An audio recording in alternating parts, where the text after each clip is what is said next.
Сәлем достар, менің арнама қош келдіңіздер. Бүгін сіздермен өте дәмді, өте жұмсақ, мега шоколадный пирогтың рецептін ұсынатын боламын. Арасын қараңыздар, өте жұмсақ, ауызда салса еритін болады. Ол үшін менің арнама тіркеліп, қоңырау батырмасын басуды ұмытпаңыздар. Алдымен қажетті заттарымызды дайындап аламыз. Барлығын описанияға жазып қалдыратын боламын. Енді жұмыртқамызды жарып, үстіне шекерді қосып, венчиктің көмегімен араластырып аламыз.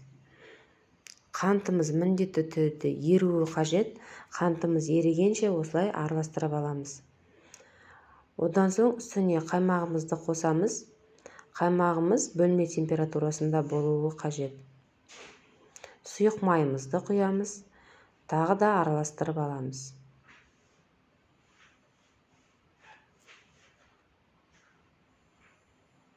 Одан соң үстіне разрыхлительді қосамыз. Какаоамызды қосамыз. Тағы да венчиктің көмегімен араластырып аламыз. Бізге ешқандай да миксердің қажет емес.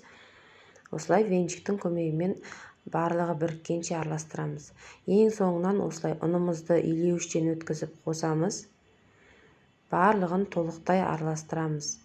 Арасында ешқандай түйіршіктер қалмауы қажет. Массамыз біріккенше жақсылап араластырамыз. Енді өзіміздің арнайы формамызға саламыз. Менде 24 диаметрлі форма. 180 градуста қызып тұрған пеште пісіріп аламыз. Уақыты пештің қызуына байланысты менде 20-25 минутқа пісіп шықты.